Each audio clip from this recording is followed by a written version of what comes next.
জি 24 ঘন্টায় Jack অলিবল studio থেকে আমি সব্যসাচী শুরু করছি 5টার পাঁচ।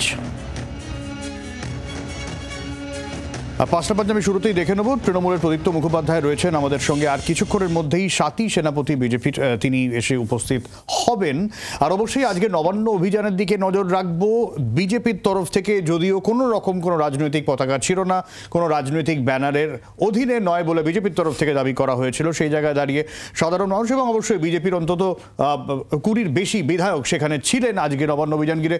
সকাল থেকে ধুন্ধুমার। আর এখন অভয়া মঞ্চের তরফে একটা মিছিল, যেখানে আরজি করের বিচার চেয়ে কালীঘাট চলো এই ডাকে হাজরা মোড়ে ধীরে ধীরে জমায়েত হচ্ছে।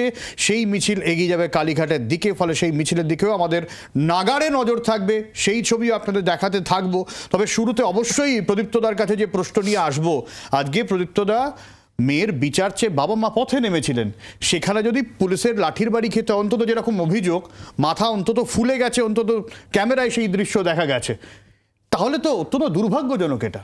না, আজকে সত্যি একটা দুর্ভাগ্যের দিন যে নাইয়ারা আজকে খুব কষ্ট পাচ্ছে হয়তো, যে যারা একটা এত বড় অভয়া মঞ্চ করলেন, করার পরে তারা দিনরাত এক করে যে মেয়েকে বিচার দেওয়ার জন্য এত লড়লেন, যখন বাবা মা গেলেন অমিত শাহর কাছে বা প্রধানমন্ত্রীর কাছে বা রাষ্ট্রপতির কাছে, তারা সময় দিলেন না। আজকে তাদের সেই দলের মুখোপেক্ষী হয়ে তাদেরকে থাকতে হচ্ছে এবং নবান্ন অভিযান করতে হচ্ছে। যে মানুষের ওপর সারাক্ষণ ক্যামেরা, একদম লাখো লাখো ক্যামেরা ছেয়ে রয়েছে, সে মানুষকে মেরে দিল কেউ একজন এসে, সেটা ভিডিওতে দেখা গেল না। আর কৌস্তব যখন তাকে সুন্দর করে ধাক্কা দিয়ে সরিয়ে দিচ্ছে, সেটা কারুর নজরে পড়লো না, নাকি নজরে কোনটা পড়লো? ধাক্কা দেওয়াটা নজরে পড়লো।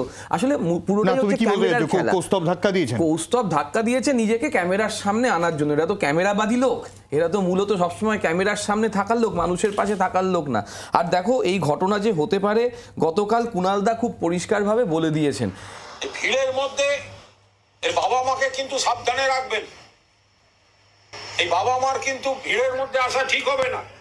এই বিজেপিরা নিজেরা কিছু করে এটা নিয়ে ইস্যু করতে পারে, তাদের সম্পূর্ণভাবে রক্ষিত রাখা উচিত, তাদের বাড়ি থেকেই না বেরোনো উচিত। এই ভিড়ের মধ্যে নিয়ে গিয়ে গন্ডগোলে ঠেলে দিয়ে বাবা মাকে,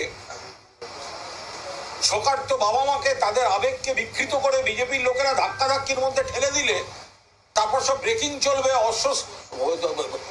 অসুস্থ অমুক, আহত অমুক। প্রমাণ এইটাই হচ্ছে আমাদের কথা, যে এটা না পুরোটা একটা ওপেন সিক্রেট হয়ে গেছে, যে বিজেপি যে ফাঁদ পেতেছে বাবা মা সে ফাঁদে পা দিয়েছে। তুই সরাসরি বলছো ষড়যন্ত্র, একদম ষড়যন্ত্র, এবং খুব পরিষ্কার। তোমাদের ক্যামেরা তো সারাক্ষণ বাবা মা। আচ্ছা, সাথী এসে গেছে, সাথীর কাছ থেকে উত্তর নিই।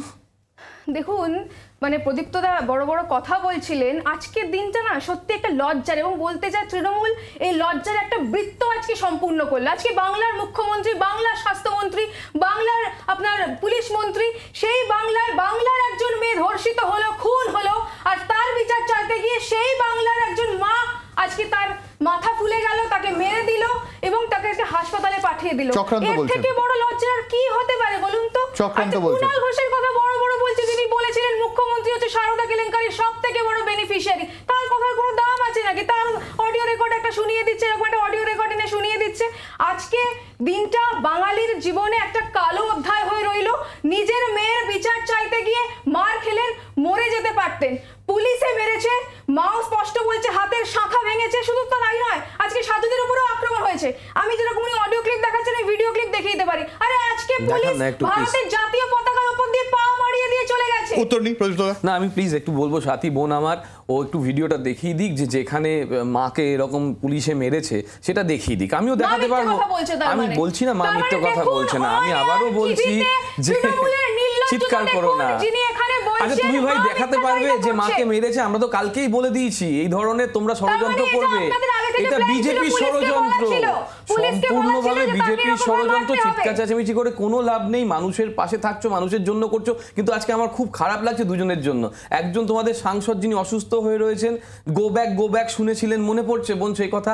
একজন তোমাদের অভিনেত্রী, সরি ওই ফ্যাশন ডিজাইনার যিনি আছেন আমাদের অন্যতম নেত্রী বিজেপির, তাকে বলা হয়েছিল দি গো ব্যাক, আজকে তাকে পাশে নিয়ে হাঁটতে হচ্ছে।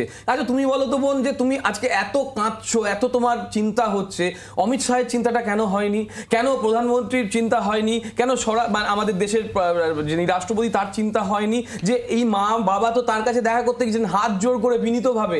আচ্ছা 172 পাতার রিপোর্ট পড়েছো বোন, সিবিআই এর কেন তোমরা সিবিআই এর বিরুদ্ধে গেলে না, কেন তোমরা সিজিও কমপ্লেক্স গেলে না, কেন সিবিআই 172 নম্বর পাতাটা পড়ে ফেলো ভাই। আমি আবারও বলছি সিবিআই এর বিরুদ্ধে মা বাবা আজও সুখী নয়, আজও সিবিআই এর বিরুদ্ধে মা বাবা খুশি নয়। তোমরা কেন নবান্ন অভিযান করার বদলে সিজিও কমপ্লেক্সে করলে না? মমতা ব্যানার্জির হাতে তো কিচ্ছু নেই, উনি তো প্রথম দিন থেকে সিবিআই চেয়েছেন, উনি তো বলেছেন আজকে আমার বাড়ির সন্তান চলে গেছে এমন অনুভব হচ্ছে, আমরা দরদি এই ব্যাপারটা। কিন্তু খুব আমরা মালা পড়াই না, আমরা ধর্ষিতাদের মালা পড়াই না, আমরা বলি না যে ভাই অপকর্ম করতে পারে না। এই কথা অমিত শাহকে বোঝা,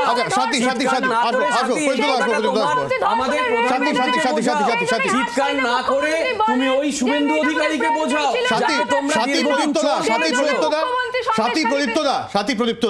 প্রথম কথা, এই ইস্যুতে যারা রাস্তায় নেমেছিল, ক্যামেরার উল্টো দিকে যে আছে, ক্যামেরার সামনে যে আছে, প্রত্যেকে আমরা রাস্তায় নেমেছিলাম, আমি রাস্তায় নেমেছিলাম।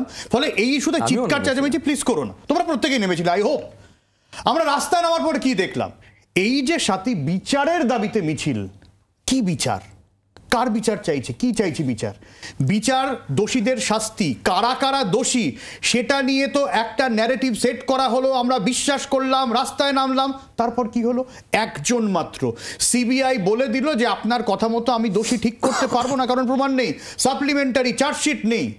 তাহলে কার কাছে বিচার চাইছো, কার কাছে চাইবো বিচার, কেন এই মিছিল?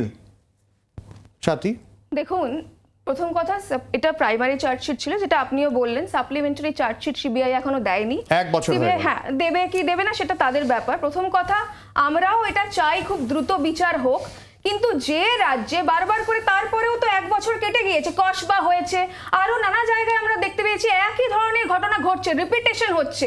তো আজকে বাংলার মুখ্যমন্ত্রী, আচ্ছা ঠিক আছে বাংলার মুখ্যমন্ত্রী বাদ দিলাম, স্বাস্থ্যমন্ত্রী একটা কোনো বিবৃতি, স্বাস্থ্যমন্ত্রী তো মানে আমি খুব খুশি হতাম যদি আজকে বাংলার মেয়ে, কারণ এই মিছিল তো যেখানে তামান্নার মা হাঁটে, যেখানে কামদুনির বিচার চেয়ে যারা ছিলেন তারা হাঁটে, আজকে আমি খুব খুশি হতাম যদি বাংলার মেয়ে, মানে বাংলা নিজের মেয়েকে চাই, সেই বাংলার মেয়েও যদি আজকে পথে নামতেন, তাহলে আমি খুব খুশি হতাম, সত্যি কথা বলতে কি। যে আমি নির্দিষ্ট প্রশ্ন করেছি, আজকের মিছিলটা কি জন্য, আজকের মিছিলটা কি জন্য? আমি আসছি, এই যে প্রাতিষ্ঠানিক যে পুরো বিষয়টাকে আমরা দেখেছিলাম 4 দিন ধরে, সেখানে যেরকম ভাবে এই ঘটনা ঘটার পর 4 দিন ধরে যেভাবে প্রশাসনিক স্তর থেকে, স্বাস্থ্য মন্ত্রক থেকে একাধিকবার বিভিন্ন ক্ষেত্রে আমরা দেখেছি কিরকম ভাবে জিনিসটাকে গুলিয়ে দেওয়ার চেষ্টা করা হয়েছে। ইন্দিরা মুখার্জি, আমি যদি খুব ভুল না ওই নামটা, সিবিআইও পুরো ঘেটে গুলিয়ে গেল, তাই তো? আমি একটু বলতে দিন আমাকে, প্লিজ শেষ করতে দিন। যেভাবে একজনকে দেখেছিলাম যে ফিঙ্গারপ্রিন্ট এক্সপার্ট বলে তাকে এনে বসানো হয়েছিল, তারপরে দেখা গেল তিনি একজন মামুলি বা সাধারণ একজন ব্যক্তি, তিনি কোনোভাবেই ফিঙ্গারপ্রিন্ট এক্সপার্ট নন। তো এই ধরনের একের পর এক, সন্দীপকে আমরা দেখলাম তার আবার পদোন্নতি হয়ে গেল। তো এরকম ভাবে একের পর এক জায়গায় যখন এরকম ভাবে বারবার করে প্লেস অফ অকারেন্স থেকে হামলা থেকে শুরু করে নানা রকম ভাবে যখন এরকম একটা ঘটনা ঘটানো হয়, তারপরে দাঁড়িয়ে যখন সিবিআই, উনি 172 পাতার কথা বলছেন, আমি জানি না উনি কত পাতা পড়েছেন, তো সেখানে কোথাও আমার মনে হয় না এরকম কোনো শব্দ লেখা আছে যে না। সাথী, তুমি যে আলোচনাগুলো করছো গত 1 বছরে বহুবার, বহু চর্চিত, সবাই এক্সপার্ট হয়ে গেছে এই আলোচনাগুলো শুনে শুনে। আমার কথা হচ্ছে গত 1 বছরে বিচার দাঁড়িয়ে কোথায়? যদি আমি মেনে নিই যেরকম বক্তব্য আনা হয়েছিল যে অনেকে জড়িত ছিল, তথ্য প্রমাণ নষ্ট করা হয়েছিল, ভুরি তার অভিযোগ, প্রাতিষ্ঠানিক ধর্ষণ, তার একটা কিছু 1 বছরে বেরিয়ে এসেছে কি? যদি না আসে তাহলে বিচারের দায় রাজ্য সরকারের যেমন সিবিআই এর তেমন। সিবিআই, আমরাও তো চাইছি খুব তাড়াতাড়ি বিচার হোক। পুরো বিষয়টা নিয়ে সত্যি কথা বলতে আমরাও একটু বিরক্তই আছি। আমরাও চাই তাড়াতাড়ি দোষীরা শাস্তি পাক, তাড়াতাড়ি দোষীরা ধরা পড়ুক। তার কারণ এই রাজ্যে মুখ্যমন্ত্রী মমতা বন্দ্যোপাধ্যায়, আমাদের খুব সিম্পল কথা, কারণ আপনি আরজিকর থেকে কসবা, এই রাজ্য সরকার কোনোভাবেই এই বিষয়গুলোকে একেবারেই রোধ তো করতে পারছেই না, বরং তার মাঝখানে করে আর বিচার দেখেছিলাম। দেখো ওটা নিয়ে অবশ্যই আলোচনা হতে পারে, রোধ করতে পারছে কিনা, ধর্ষণের পরিস্থিতি কি। না অবশ্যই সাথী, এটা নিয়ে তর্ক চলতে পারে। আমি নির্দিষ্টভাবে জানতে চাইছি সাথী, আজকের মিছিল কি নিয়ে, আজকের মিছিল কেন? বাংলার মেয়েদের সুরক্ষা আমরা চাই, এবং এই যে প্রশাসনিক ব্যর্থতা, একের পর এক ধর্ষণ, একের পর এক ধর্ষণের ঠিকঠাক মতন চার্জশিট পেশ করতে পারছে না, একের পর এক ধর্ষণ ধামাচাপা দেওয়ার মতন ঘটনা ঘটছে, এবং তার মানে সামগ্রিক পরিস্থিতি নিয়ে তোমাদের দাবি। সবথেকে বড় কথা আরজি করের যে বিষয়টা ঘটেছে, তারপরেও মুখ্যমন্ত্রী মমতা বন্দ্যোপাধ্যায় যেভাবে আমরা দেখেছি নির্লজ্জ প্রশাসনিক যে চিত্র আমরা দেখেছি, তার বিরুদ্ধে আজকে আমাদের ছিল দফা এক দাবি এক, মুখ্যমন্ত্রীর পদত্যাগ। আচ্ছা, তার মানে বোঝা যাচ্ছে প্রদীপ্তদা গোটা বিষয়টা নিয়ে রাজনীতি বিরোধীরাও করছে, রাজনীতি শাসকও করছে। আজকে নির্যাতিতার মা যখন নির্যাতিতার মা যখন আহত হলেন, সেখানে তুমি কুণাল ঘোষের বক্তব্য শোনাচ্ছ, পাল্টা স্বাতীর বক্তব্য আসছে। মানুষের আবেগ নিয়ে কোথাও গিয়ে একটা বড় বেশি রাজনীতি হয়ে যাচ্ছে না প্রদীপ্তদা? কারণ ঠিক আছে, আমি ধরে নিচ্ছি তোমরা তর্কের খাতিরে আরজি করে যাকে মূল অভিযুক্ত বলে তোমরা মনে করেছো বা সিবিআইও মনে করেছে, সে গ্রেপ্তার হয়েছে, কিন্তু হাসপাতাল ভাঙচুরে এত বছর পরেও এখনো পর্যন্ত ঠিকঠাকভাবে কতজনকে গ্রেপ্তার করা হয়েছিল তারা জামিনে মুক্ত, আদালত পর্যন্ত বিরক্ত, সেইটা বার করা যেত না? আমি আশা করব বোন এখানে, আমি যেরকম শান্তভাবে শুনেছিলাম বোনের কথা, বোনও সেইটাই করবে আশা করছি। আজকের দিনে অন্তত সেটা হওয়া উচিত, কারণ বোনরাই তো আমাদের হাতে রাখি পরে আমাদের সুরক্ষা দেয়, তাহলে এখানে আমরাও সুরক্ষিত থাকতে পারি। আমার বক্তব্য হচ্ছে যে বোন বলল বাংলার মেয়ে যদি আজকে নিজে রাস্তায় নামতো, রেস নেমেছিল তো, অপরাজিতা বিল প্রথমেই তো সে আনলো, অপরাজিতা বিল এনে সে দীর্ঘদিন ওয়েট করলো, রাজ্যপাল কি করলেন, বড্ড শক্ত কঠিন হয়ে গেছে, ওরে আপনি যদি বিএনএস এর কঠিন হয়ে ওই যে আবার সমস্যা থাকে উল্টে টুলটে থাকে, তুমি জাম করে অপরাজিতা বিল চলো, আমি অপরাজিতা জাম করে না, আমি ওর কথার উত্তর দিচ্ছি। না তুমি আগে বলো, আমি প্লিজ বোন, আমি তোমার সাথে আমি সাথে আসবো, তুমি এরকম করো না। আমার নির্দিষ্টভাবে একটাই প্রশ্ন, মানুষের আবেগ নিয়ে জাস্ট রাজনীতি হচ্ছে নাকি? রাজনীতি আবেগ নিয়ে করি না, রাজনীতির মানে যদি বৃহত্তর দেখো মানুষের আবেগ নিয়েই সেটা হয়। রাজনীতির মানে কিন্তু দ্বন্দ্বের নিষ্পত্তি, স্বাভাবিকভাবে আমরা যেটা বুঝি। আমার বক্তব্য হচ্ছে সেখানে মমতা বন্দ্যোপাধ্যায় কড়া শাস্তির বিধান করার জন্য চেষ্টা করেছিলেন, 24 ঘন্টার মধ্যে ধরা হয়েছিল, 24 ঘন্টার মধ্যে ধরা হয়েছিল, এবং আজ অব্দি ওই 172 পাতার রিপোর্ট পড়েছি কি পড়িনি, যদিও পড়ে থাকে আমার কথা ভুল প্রমাণ করে দিক, যে পুলিশ যা তদন্ত করেছে সিবিআই সেটাকেই স্ট্যাম্প মেরেছে। Point number 1। পয়েন্ট নাম্বার 2, তারপরে যে রাজ্যে এত ধর্ষণ হয়ে যাচ্ছে, আবার বলি গত 6 মাসে 6টা কেস নির্দিষ্টভাবে বলে দিতে পারি, 6 মাসের মধ্যে প্রত্যেকটা চূড়ান্ত সাজা এই রাজ্য পুলিশ দিয়েছে। কিন্তু আমরা কি দেখেছি অন্যান্য রাজ্যে যদি তদন্ত করতে যাই তাহলে দেখব মধ্যপ্রদেশ থেকে শুরু করে গুজরাট হয়ে বা উত্তরপ্রদেশ, যেখানেই যাবেন না কেন মোটামুটি একদম শিরে সংক্রান্তি হয়ে যাচ্ছে। 572টা এমন কেস আছে, একটা সাব ইন্সপেক্টর তার কুলকিনারা করতে পারছে না, এতগুলো ঘটনা একটা রাজ্যে ঘটে রয়েছে। সেগুলো নিয়ে আমরা তর্ক করতে চাইছি না, আমরা বলতে চাইছি যে সত্যি যদি এতটাই মানে প্রয়োজন হয়, মা বাবার পাশে থাকার প্রয়োজন হয়, নবান্নে যেমন অভিযান করছো, ঠিক আছে, তোমরা সিবিআই এর কাছে গেলে না কেন? আমি শেষ করে দেবো, প্রধানমন্ত্রী, স্বরাষ্ট্রমন্ত্রী, রাষ্ট্রপতি দেখা করলেন না কেন? কি কারণ ছিল? উত্তর নেই সাথী। দেখুন, একটা কথা আমি প্রথমে একটু শুধরে দিই, সেটা হচ্ছে এটা রাজনৈতিক কোনো আন্দোলন ছিল না বা রাজনৈতিক কোনো মিছিল ছিল না। তার কারণ যেখানে তামান্নার মা বাবা হাঁটেন, যেখানে আমি আগেও বলছিলাম যে মৌসুমী দি বা যারা ছিলেন টুম্পাদি, যারা কামদুনির নির্যাতিতার শাস্তি চেয়েছেন, তারা যে মিছিলে হাঁটতে পারেন, যে মিছিলে সাধু সন্তরা হাঁটছেন বা যে মিছিলে সাধারণ মানুষ হাঁটছেন এবং সর্বোপরি অভয়ের মা বাবা হাঁটছেন তাদের মেয়ের বিচারের দাবিতে, সেই মিছিলটাকে রাজনৈতিক দাগিয়ে দেওয়ার মনে হয় এটা ঠিক জিনিস নয়। এবং তার থেকে বড় কথা, উনি যে বলছিলেন, উনি কিন্তু একটা কথা বললেন না, যদিও কোনো ধর্ষণই জাস্টিফাই করা যায় না, অন্য রাজ্যে যেটা হচ্ছে সেটাও ভুল, যেখানে ধর্ষণের মতো ঘটনা, আমি নিজে একজন মহিলা, এটা আমারও খুব বাজে লাগে, যেখানে এই ঘটনা ঘটছে সেটা একেবারেই অন্যায়, কোনোটাই ডিফেন্ড করা যায় না। কিন্তু কোথাও আপনি দেখবেন না মুখ্যমন্ত্রী, সেই রাজ্যের মুখ্যমন্ত্রী বলছেন ধর্ষণ তো ছোট ঘটনা, আরে শরীর থাকলে তো রেপ হবেই। ধর্ষকের যেখানে তিনি রেট বেঁধে দিচ্ছেন যে অবিবাহিত হলে এক, বিবাহিত হলে আর এক, এবং সর্বোপরি হাঁসখালি থেকে তিনি বলছেন এটা মেয়েটা বোধহয় প্রেগনেন্ট ছিল, সন্দেশখালী ঘটনাকে তিনি বলছেন তিল থেকে তাল করা হয়েছে। যে রাজ্যের মুখ্যমন্ত্রীর এই মানসিকতা হয়, সেই রাজ্যের বাকি যারা আছেন তৃণমূলের নেতা, যারা ক্যাডার, যারা তৃণমূলের হয়ে তোলা তোলে, তাদের যে কি মানসিকতা হবে সেটা কিন্তু প্রমাণ হয়ে যাচ্ছে। সব থেকে বড় কথা, কড়িয়া ধর্ষণ এতগুলো কথা তো বললো, 6টার নাকি কি বিচার টিচার হয়েছে, এটা কিন্তু বললো না যে কড়িয়া ধর্ষণ কাণ্ডে যে গাড়ির মধ্যে ঘটনাটা ঘটেছিল সেই গাড়ির যে সেটা পর্যন্ত পুলিশ দিতে পারেনি, একটা চার্জশিট জমা করতে পারেনি, বেকসুর তাহলে তো অপরাজিতা ভালো ছিল, তাহলে একদম নির্দিষ্ট টাইম বাউন্ড তদন্ত হবে, সেই তদন্তে ধর্ষকের মানে ফাঁসির সাজা হবে, তো ভালো ছিল, তোমরাও সাপোর্ট করেছিলে একেবারে। মানে ধর্ষক যদি মানে যেটা দোষী হবে, যিনি ধর্ষণ করবেন, আপনি যদি বিএনএস বিএনএস পড়ে থাকেন, বিএনএস এর তার বাইরে আর কিচ্ছু দরকার নেই। কিন্তু এই রাজ্যে তো ঠিকঠাক না, করে বিএনএস এর সব ক্ষেত্রে মৃত্যুদণ্ড নেই, না, এই সব ক্ষেত্রে মৃত্যুদণ্ড নেই। এই ক্ষেত্রে তো এফআইআরটা ঠিকঠাক মতন হয় না। একাধিক ক্ষেত্রে আমরা দেখি রাজ্যে ঠিকঠাক মতো এফআইআর হয় না, পোস্টমর্টেম ঠিকঠাক মতন হয় না, যিনি ধর্ষিতা হন তার যে মেডিকেল চেকআপ হয় সেটা পর্যন্ত ঠিকঠাক হয় না। আমি গতকালকে ছোট্ট একটা ঘটনা বলতে চাই। দিনহাটাতে, এটা এখানে প্রাসঙ্গিক নয় জানি, কিন্তু কেন প্রাসঙ্গিক সেটাও আমি বলে দিচ্ছি। দিনহাটায় যে নির্যাতিতা মানে যিনি প্রেগনেন্ট ছিলেন তাকে পেটে লাথি মারা হয়েছিল। যখন সরকারি হাসপাতালে নিয়ে যাওয়া হয় তাকে লেখা হয় সুপারভিশন অফ নর্মাল প্রেগনেন্সি। তাকে যখন আশঙ্কাজনক অবস্থায় নেউটিয়া হাসপাতালে ভর্তি করা হয়, আমার নামটা নেওয়া উচিত কিনা আমি জানি না, তো সেই প্রাইভেট হাসপাতালে লেখা হয় যে তিনি ইনজিওর্ড ছিলেন, তার পেটে একটা ইনজুরি ছিল এবং তারপরে তাকে মানে তাকে লেবার রুমে নিয়ে গিয়ে তার সন্তান প্রসব করতে হয়। যেখানে এরকম একটা ঘটনাকে টেম্পার করা হয়, আপনি কি করে ভাবছেন এই ধরনের ধর্ষণের মতন ঘটনা যেখানে রাজ্যের শাসক দল জড়িত সেই জিনিসগুলোকে টেম্পার করা হবে না? আমার কাছে দুটো রিপোর্ট আছে, আমি দেখিয়ে দিতে পারি এক্ষুনি আপনাদেরকে। একটু বলি, থ্যাংক ইউ এই যে এই সুন্দর করে ঘটনাটা তুলে ধরার জন্য বোনকে আরেকবার ধন্যবাদ দিচ্ছি যে ট্যাম্পারিং এর ঘটনা প্রমাণ হচ্ছে একটা সরকারি হাসপাতালে, একটা বেসরকারি হাসপাতালে ও তুলে ধরলো।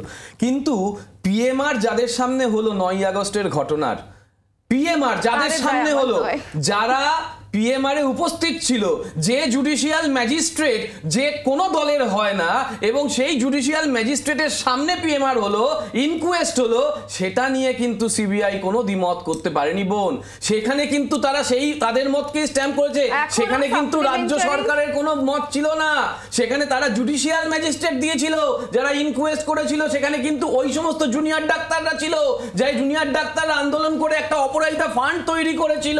কিন্তু বোন এত বললে অরাজনৈতিক, এই যেমন আমরা দেখেছিলাম না আগের বার ওই শিক্ষার্থীরা গিয়েছিল নবান্নে, খরচা নিয়ে প্রশ্ন উঠেছিল, এত ব্যানার এত পোস্টার কোন ফান্ড থেকে হলো, কে দিল, তার উত্তর করবে না? তোমরা কি জনগণের কাছ থেকে কালেকশন করেছিলে বোন? ছবি দেখাও না, তোমার কাছে তো সব প্রমাণ আছে। ফলে বিজেপি প্রমোটেড করছে এবং সেই প্রমোশনে দরকার পড়লে মাকে সরিয়ে দেবে ধাক্কা দিয়ে, দিয়ে নিজে সামনে আসবে ক্যামেরার সামনে যে দেখো আমি কত বড় লিডার। এই যদি তোমাদের মতাদর্শ হয় তাহলে তোমাদের দল যারা খুনি ধর্ষকদের মালা পরিয়ে বলে ওরা ব্রাহ্মণ উচ্চ জাতির, ওদের সঙ্গে আমাদের কোনো সমস্যা হবে না, ওরা ধর্ষণ করতে পারে না, সেই দলের সম্পর্কে কথা না বলা ভালো। যে দল শুভেন্দু অধিকারীকে সব থেকে বড় চোর বলেছিল, আজকে সেই দল তাকে নিয়ে বিরোধী দলনেতা করছে, তার সম্পর্কে কথা বলা মানায় না। আচ্ছা, আমি দুজনের কাছে একটা প্রশ্ন রাখছি, আগে স্বাতী তারপর প্রদীপ্তদা। দেখো স্বাতী বা প্রদীপ্তদা, আমরা যখন রাস্তায় নেমেছিলাম আমরা তো কোনো রাজনৈতিক ব্যানারে নামিনি, আমরা একটি মেয়ে যার কাজের জায়গায় তার এরকম নক্কারজনক ঘটনা ঘটে গেছে তার বিচার চাইতে নেমেছিলাম। আমাদের বোঝানো হলো এই ঘটনা ঘটেছে, এই ঘটনা মানে ধামাচাপা দেওয়ার চেষ্টা করছে, আমরা বুঝলাম, আমরা রেগে গেলাম, আমরা বিচার চাইলাম, তারপরে বিচারের নামে দেখলাম যে এরকম বিষয়টা নয়। আমাদের মনে সন্দেহ হলো তাহলে কি রাজনীতি? যারা চিৎকার করে বিচারের দাবি করলো তাদের বিরুদ্ধে তুমি এখন অভিযোগ করছো ফান্ড নিয়ে, ছাত্র সংসদ নির্বাচন আদৌ উদ্দেশ্য ছিল কিনা? আমরা সাধারণ মানুষ তো এত ঘোর পেঁয়াজ এত চাইনি। যদি যার কাছেই আমরা বিচার চাইবো বা নক করব, প্রত্যেকেই যদি এরকম রাজনৈতিক ঘোলা জলে সাধারণ মানুষকে গুলিয়ে গুলিয়ে গুলিয়ে ঘেটে দাও, তাহলে আমরা সাধারণ মানুষ যাবো কোথায়? প্রথমে সাথী, তারপর প্রদীপ্তদা।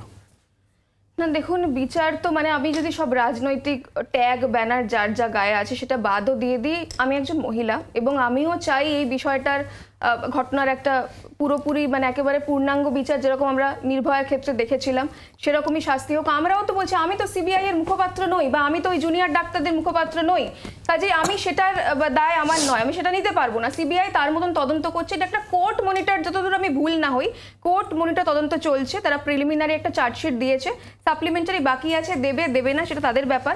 আমি যেটা আগেও বললাম, সর্বোপরি আমরাও চাইছি পুরো বিষয়টা যাতে দ্রুততার সঙ্গে একদমই পুরো বিষয়টা মিটে যায়, একদমই দ্রুততার সঙ্গে যাতে পুরো ব্যাপারটা আসল দোষী, এবং শুধু দোষী মানে ওই একজন দোষী তা কিন্তু নয়, পুরো ঘটনাটা যারা এই যে আমরা সন্দীপ ঘোষ তাকে প্রমোশন দেওয়া হলো, এই পুরো বিষয়টা আমরা দেখেছিলাম কিভাবে শুধু একটা হাসপাতাল নয় আরজি কর, একাধিক জায়গায় বিভিন্ন মাথাদেরকে ডেকে এনে কিভাবে একটা ষড়যন্ত্র করা হয়েছিল। দিনের পর দিন যারা প্রেস কনফারেন্সে বসেছিলেন, ইন্দিরা ম্যাডাম থেকে শুরু করে, এই পুরো বিষয়টার সঙ্গে যারা জড়িত আছে সেই প্রশাসনিক মাথাগুলোকে খুঁজে বার করা হোক এবং পুরো বিষয়টার সঙ্গে যারা জড়িত সেই প্রত্যেককে শাস্তি দেওয়া হোক। আচ্ছা, মানে তুমি বলছো মানে এটা ধর্ষণ নয়, গণধর্ষণ, প্রাতিষ্ঠানিক ধর্ষণ, ধর্ষণ অথবা গণধর্ষণ, কিন্তু তারপর যে ঘটনাটা ঘটেছে প্রাতিষ্ঠানিকভাবে যেটাকে চাপা দেওয়ার চেষ্টা করা হয়েছে, এটার তো সুতীব্র নিন্দা হওয়া উচিত আমি মনে করি। আমি নিশ্চিত প্রদীপ্ত দা আমার সঙ্গে এটাতে সহমত হবেন। এই যে সন্দীপ ঘোষকে তারপরে হঠাৎ করে প্রমোশন দিয়ে দেওয়া হলো, কি করে হয় বলুন তো? একজন ব্যক্তি, আমি চূড়ান্তভাবে তীব্রভাবে নিন্দা করছি যে বা যারা দোষী তাদেরকে যারা ধরতে পারছে না তারা কারা, তারা কারা, যাদের হাতে সম্পূর্ণ আস্থা বাবা মা করেছিল তারা কারা? সিবিআই এর মুখপাত্র বোন নয়, ঠিক আছে, বোন সঙ্গে সঙ্গে বলল কোর্ট মনিটর তদন্ত। কোর্ট আজ অব্দি রাজ্য সরকারের কোনো দোষ ধরে দিতে পারেনি। তাহলে বিজেপি কি করে বলছে? তাহলে বিজেপি, ওই দেখো আবার তুমি এখন জোরে কথা বলছো, শান্ত থাকো একটু। আমি আবারও বলছি যে তাহলে যখন নবান্ন অভিযান করছো তাহলে তোমাদের আইনের উপর ভরসা নেই, কারণ আইনকে তো নিজেদের পকেটে পুরছো, অভিজিৎ বাবুকে তো নিজেদের পকেটে পুরছো, তোমাদের মুখপাত্র তো বিচারক হয়ে যাচ্ছে, তোমরা তো আইনকে নিজেদের মতন তৈরি করে নিচ্ছ গো। তাহলে সেই আইন কেন তোমাদের বিচার দিতে পারছে না? কেন অভয়ার মা বাবাকে বিচার দিতে পারছে না? তার উত্তর তোমার কাছে পাবো না, পাবো না তার উত্তর। তুমি তো একজন নারী, তুমি বলো না বিএইচইউতে, তুমি তো বলো বিএইচইউতে যে মেয়েটা ধর্ষিত হলো তাকে নিয়ে অমিত মালব্য যেভাবে তোমাদের সঙ্গে ছবি তুললো, প্রধানমন্ত্রীকে সে মালা দিল, সেই বিএইচইউ এর তিন ছেলের আজকে কি অবস্থা? তোমার স্বামী কি, তার কি অবস্থা? বিজেপির নেতারা যদি আজকে এইসব কথা বলে সত্যি হাসি পায়, মনে হয় যে আজকে আমার দেশে বোধহয় গাধারা সবথেকে বেশি খারাপ। আজকে কামদুরের কোনো বিচার হলো না, করে আমার কাছে একের পর এক, আমি তো মানে মুখ্যমন্ত্রীর নামাবলী খুলে দিতে পারি। সব বিচার হয়েছে বোন, তাহলে বিচার ব্যবস্থার দিকে আঙুল তুলছো তোমরা, বিচার ব্যবস্থার দিকে আঙুল তুলছো নিশ্চয়ই, কারণ বিচার ব্যবস্থাকে বিচার দিতে পারছে না, বিচার ব্যবস্থা কি বিচার দিতে পারছে না। কোথাও তো পুলিশকে দোষী করা হয়নি, কোথাও তো পুলিশকে দোষী করা হয়নি, বরঞ্চ সেই নির্যাতিতা, যে নির্যাতিতার বাবা মাকে ফেলে দিয়ে তোমরা মেরেছো, যে নির্যাতিতার উকিলকে গাড়ি ধাক্কা দিয়ে মেরেছো, যে নির্যাতিতাকে মন্দিরে নিয়ে গিয়ে ধর্ষণ করা হয়েছিল, তার পুরো পরিবার শেষ হয়ে গেল। কোর্ট কিন্তু সেখানে নির্দিষ্ট অবজারভেশন দিয়েছিল। কই বিএইচইউ এর সেই তিনটে ছেলেকে নিয়ে কিছু বলবে না? আচ্ছা, যাদেরকে অমিত মালব্য পাশে রাখে। আমার সময় একদম শেষ। আমরা প্রত্যেকে নজর রাখবো যে বিচারের কথা বলা হচ্ছে সেই বিচার আদৌ মেলে, নাকি এটা নিয়ে এভাবেই চলতে থাকে। অভয়া মঞ্চের মিছিল চলছে, সেই মিছিলে কি হয় নজর থাকবে। ফিরাসি বিরতির পর সঙ্গে থাকুন।